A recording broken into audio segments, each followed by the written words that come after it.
इस चैनल पर आपका बहुत बहुत स्वागत है। दोस्तों, इस वीडियो में हम डिस्कस करेंगे हिस्ट्री के एक चैप्टर को, जो कि है सिंधु घाटी सभ्यता, जिससे हर एग्ज़ाम में क्वेश्चन पूछे जाते हैं। दोस्तों, इस चैप्टर को इस वीडियो में हम पूरा डिटेल में डिस्कशन करेंगे, क्योंकि पीईटी 2022 में इस चैप्टर से क्वेश्चन पूछा जाएगा। तो अगर आप पीईटी 2022 की तैयारी कर रहे हैं तो इस वीडियो को आप पूरा देख लीजिएगा, यहाँ से एक भी क्वेश्चन बाहर नहीं जाएगा। तो चलिए स्टार्ट करते हैं। पहले हम इंट्रो से स्टार्ट करेंगे। दोस्तों, भारत का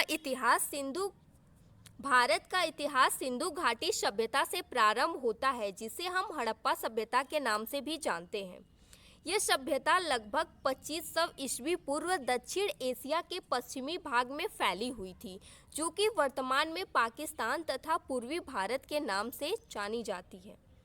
दोस्तों, इसका अगला पॉइंट है कि सिंधु घाटी सभ्यता मिस्र, मेसोपोटामिया, भारत, चीन जैसे 4 बड़ी प्राचीन नगरीय सभ्यताओं में से उन्नत थी। दोस्तों, ये जो सिंधु घाटी सभ्यता थी, इसी को हम हड़प्पा सभ्यता के नाम से जानते हैं। यानी कि सिंधु घाटी सभ्यता और हड़प्पा सभ्यता ये दोनों अलग नहीं है, ये दोनों एक ही हैं। सिंधु घाटी सभ्यता जो थी वो नगरीय सभ्यता थी, ग्रामीण सभ्यता नहीं थी, वो नगरीय सभ्यता थी। 1920 में भारतीय पुरातत्व विभाग द्वारा किए गए सिंधु घाटी के उत्खनन से प्राप्त अवशेषों से हड़प्पा तथा मोहनजोदड़ो जैसे 2 प्राचीन नगरों की खोज हुई। हड़प्पा और मोहनजोदड़ो। भारतीय पुरातत्व विभाग के तत्कालीन डायरेक्टर, जिनका नाम है जनरल जॉन मार्शल, ने सन 1924 में सिंधु घाटी में एक नई सभ्यता की खोज की घोषणा की। दोस्तों, सिंधु घाटी सभ्यता के कुछ चरण थे, तो इस वीडियो में हम जानेंगे कि सिंधु घाटी सभ्यता के टोटल 3 चरण थे। अब यहाँ देख रहे हैं ना, 3 चरण, 3 चरणों में विभाजित थी सिंधु घाटी सभ्यता। पहला था प्रारंभिक हड़प्पाई सभ्यता, जिसका काल है 3300 ईस्वी पूर्व से लेकर 2600 ईस्वी पूर्व तक। और दूसरा था परिपक्व हड़प्पाई सभ्यता, और तीसरा था उत्तर हड़प्पाई सभ्यता। दोस्तों, इसके कुछ इम्पॉर्टेंट पॉइंट हैं कि प्रारंभिक हड़प्पाई चरण हाकड़ा चरण से संबंधित है, जिसे घग्गर हाकड़ा नदी घाटी में चिन्हित किया गया है। जिसे घग्गर मतलब कि घाघरा नदी को वर्तमान में घग्गर नाम से जानते थे, तो घाघरा हाकड़ा नदी में चिन्हित किया गया है। वहीं हड़प्पाई लिपि का जो प्रथम उदाहरण है वो लगभग 3000 ईस्वी पूर्व के समय मिलता है। हड़प्पाई सभ्यता की जो लिपि थी उसका जो पहला उदाहरण है वो लगभग 3000 ईस्वी पूर्व के समय मिला था।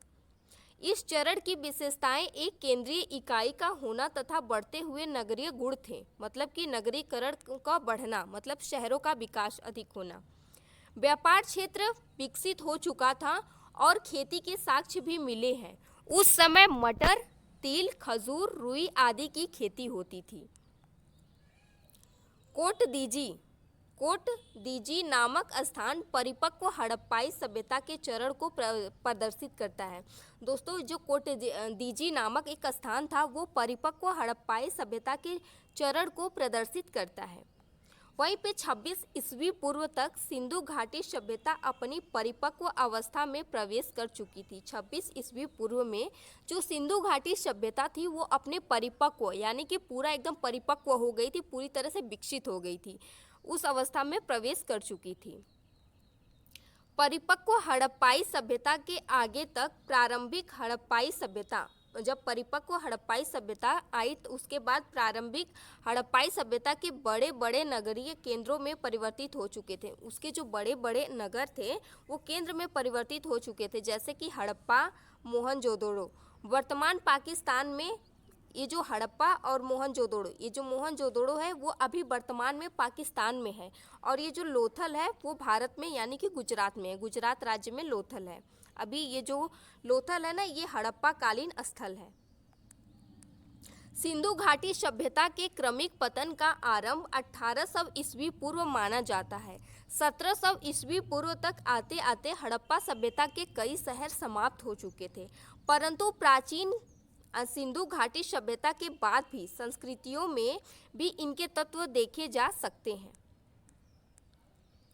कुछ पुरातात्विक आंकड़ों के अनुसार उत्तर हड़प्पा काल के अंतिम समय यानी कि 1000 ईस्वी पूर्व से 900 ईस्वी पूर्व तक बताया गया है। क्या बताया गया है? उत्तर हड़प्पा काल, जो तीसरा चरण है, उत्तर हड़प्पा काल, इसका समय बताया गया है। नगरीय योजना और विन्यास। हड़प्पा कालीन सभ्यता में नगरीय योजना क्या थी और उनका विन्यास क्या था, उसके बारे में हम थोड़ा डिटेल में जानेंगे। दोस्तों, इसके कुछ इंपॉर्टेंट पॉइंट हैं कि हड़प्पाई सभ्यता अपनी नगरीय योजना प्रणाली के लिए जानी जाती है। हड़प्पाई सभ्यता अपनी नगरीय योजना प्रणाली के लिए जानी जाती है। वहीं पे हड़प्पा सभ्यता में जल निकासी प्रणाली बहुत प्रभावी थी। जल निकासी की प्रणाली जो है वो हड़प्पा सभ्यता में काफ़ी अधिक प्रभावी थी। वहाँ पे बड़े बड़े दुर्ग बने होते थे हड़प्पा सभ्यता में, और दुर्ग के नीचे सामान्यतः ईंटों से निर्मित नगर होते थे। जो बड़े बड़े दुर्ग होते थे उनके नीचे ईंटों से निर्मित छोटे छोटे घर होते थे, नगर होते थे, जिनमें सामान्य लोग, वहाँ के जो सामान्य निवासी थे वो निवास करते थे। अन्य भंडारों का निर्माण हड़प्पा सभ्यता के नगरों की प्रमुख विशेषता थी। वहाँ पर अन्न के भंडार का भी निर्माण था हड़प्पा कालीन सभ्यता में।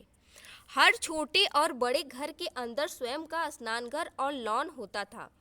दोस्तों, जैसे कि आप जानते हैं कि जो हड़प्पा कालीन सभ्यता है या फिर सिंधु घाटी सभ्यता एक नगरीय सभ्यता थी। तो नगर में यानी कि शहरों में आप देखेंगे तो हर घर में, चाहे छोटा हो बड़ा हो, कोई भी घर हो, हर घर में अपना एक प्राइवेट जो बाथरूम है वो होता है, लॉन होता है। तो उसी तरह उस टाइम पर भी जो नगरीय सभ्यता ये हड़प्पा कालीन थी, उसमें हर घर में एक स्नान घर अपना होता था और एक लॉन होता था। मतलब हर घर में आपको स्नान घर मिलेगा, यानी कि बाथरूम पहले भी था अब की तरह। कालीबंगा के बहुत से घरों में कुएं नहीं पाए गए। कालीबंगा के बहुत से घरों में कुएं नहीं पाए गए। हड़प्पा सभ्यता की एक ध्यान देने योग्य बात यह भी है कि इस सभ्यता में ग्रिड प्रणाली मौजूद थी, जिसके अंतर्गत सड़कें एक दूसरे का समकोण पर काटती थी। जैसे नहीं देखते आप लोग, जैसे सड़कों पर जाते हैं तो एक इधर से सड़क गई, एक इधर से आई, दाएं बाएं ऐसे सड़क गई, तो ऐसे समकोण पर काटती है सड़क। नहीं बोलते हैं तीर मुहानी चर मुहानी, तो वो भी मतलब कि ऐसी प्रणाली उस समय भी थी। जली हुई ईंटों का प्रयोग हड़प्पा सभ्यता की एक प्रमुख विशेषता थी, क्योंकि समकालीन मिस्र में मकानों के निर्माण के लिए शुष्क ईंटों का प्रयोग होता था। वहीं अगला पॉइंट है, मोहनजोदड़ो और हड़प्पा के नगरों में अपने अपने दुर्ग में जो नगर से कुछ ऊंचाई पर स्थित थे, जिनमें अनुमानतः उच्च वर्ग के लोग रहते थे। दोस्तों, मोहनजोदड़ो और हड़प्पा के नगर में जो दुर्ग ऊंचाई पर स्थित होता था, उसमें जो उच्च वर्ग के लोग रहते थे वो रहते थे। मतलब कि जो उच्च वर्ग के लोग थे वो रहते थे, और जो छोटा रहता था उसमें निम्न वर्ग के लोग रहते थे। तो हड़प्पा कालीन सभ्यता की अर्थव्यवस्था क्या थी, इसके बारे में हम थोड़ा नज़र डालेंगे। दोस्तों, अनगिनत संख्या में मिली मुहरें, एक समान लिपि, वजन और मापन की विधियों से सिंधु घाटी सभ्यता के लोगों के जीवन में व्यापार के महत्व के बारे में पता चलता है। सिंधु घाटी सभ्यता से असंख्य मतलब कि अनगिनत बहुत सारी मुहरें मिली हैं।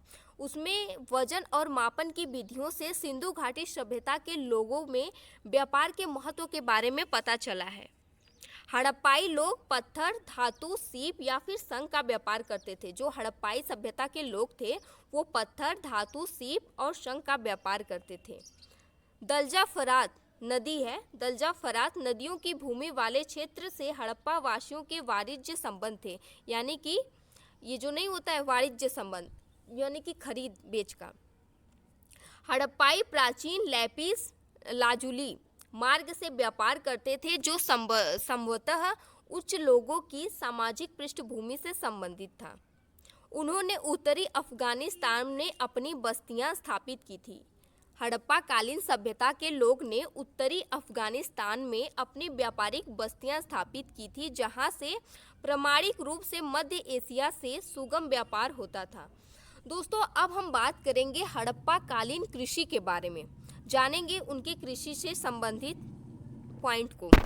हड़प्पा गांव मुख्यतः प्लावन मैदानों के पास स्थित थे। हड़प्पा के जो मतलब नगर गांव थे वो प्लावन मैदानों के पास स्थित थे, जो पर्याप्त मात्रा में अनाज उत्पादन करते थे। ये जो प्लावन मैदान था, यहाँ पर पर्याप्त मात्रा में अनाज का उत्पादन होता था।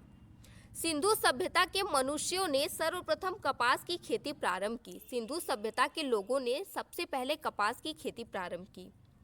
गेहूं, जौ, सरसों, तिल, मसूर आदि का उत्पादन होता था। गुजरात के कुछ स्थानों से बाजरा उत्पादन के संकेत भी मिले हैं, जबकि यहाँ चावल के प्रयोग के संकेत तुलनात्मक रूप से बहुत ही दुर्लभ मिले हैं। दोस्तों, गेहूं, जौ, सरसों, तिल, मसूर आदि का उत्पादन सिंधु घाटी सभ्यता के लोग करते थे और गुजरात के कुछ स्थान से बाजरा के भी उत्पादन के साक्ष्य मिले हैं। वहाँ पर सिंधु घाटी सभ्यता के लोग चावल का उत्पादन नहीं करते थे। यहाँ जो चावल के साक्ष्य हैं वो काफ़ी दुर्लभ मिले हैं।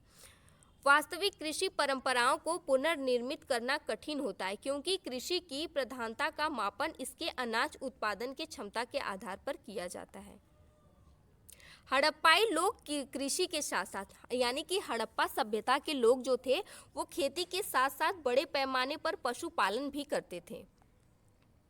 मुहरों और टेराकोटा की मूर्तियों पर सांड के चित्र मिले हैं तथा पुरातात्विक खुदाई से बैलों से जूते हुए खेत के साक्ष्य भी मिले हैं। दोस्तों, हड़प्पा कालीन सभ्यता से जो मुहरें प्राप्त हुई हैं, जो टेराकोटा की मूर्तियां प्राप्त हुई हैं, उस पर सांड के चित्र मिले हैं तथा पुरातात्विक खुदाई से बैलों से जूते हुए खेत के, मतलब कि बैल से जूते हुए खेत के साक्ष्य भी प्राप्त हुए हैं। हड़प्पा सभ्यता के अधिकतम स्थान अर्ध शुष्क क्षेत्रों में मिले हैं, जहां खेती के लिए सिंचाई की आवश्यकता होती है। दोस्तों, हड़प्पा सभ्यता में अधिकतम स्थान जो है वो अर्ध शुष्क मिले हैं, मतलब कि जहां पर सिंचाई के लिए पानी की आवश्यकता होती है, जहां पर खेती के लिए सिंचाई की आवश्यकता होती है, ऐसे जगह पर मिले हैं। नहरों के अवशेष हड़प्पाई स्थल, जिसका नाम है सोर्तुगई, जो कि अफगानिस्तान में है, वहाँ पर पाया गया है नहर का अवशेष, लेकिन पंजाब और सिंध में नहर के अवशेष नहीं मिले हैं। घोड़े के साक्ष्य सूक्ष्म रूप से मोहनजोदड़ो और लोथल की एक संचय युक्त टेराकोटा के मूर्ति से मिले हैं।